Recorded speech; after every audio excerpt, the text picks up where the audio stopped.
এটা হইছে আমার পালং শাকের অবস্থা। দুই একটা দেখা যায় কি যায় না, সন্দেহ আছে।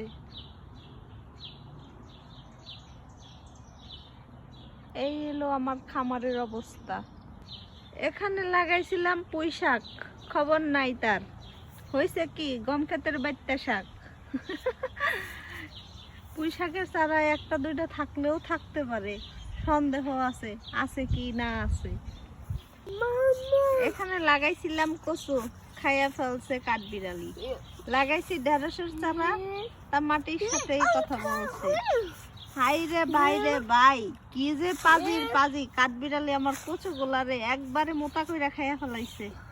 এইখানে লাগাইছিলাম আদা, তার কোনো খবর নাই, একটার দেখা যায় মাথা। এইখানে ফালাইছিলাম মরিচের বিচি।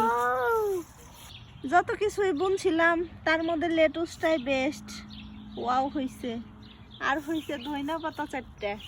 এইখানে লাগাইছিলাম কি, এটা পুদিনা পাতা, দেখা কি যায় না যায় না। এইখানে হইছে কয়টা মিষ্টি লাউয়ের চারা, তা দেখি বাঙ্গা বুঙ্গা কি তা করছে। এই একটা লাউ সুন্দরী বুনছিলাম এক গাদি, হইছে একখানি। জাগার অভাবে বুনছিলাম শশার চারা এইখানে।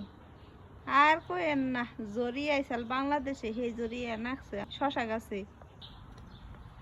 লাগাইছিলাম লাল শাক, হইছে কি এগুলা ঘাস, যে চকচকা ঘাস হইছে মনে হয় নিয়ে শাক রান্দা খাইয়া ফেলাই।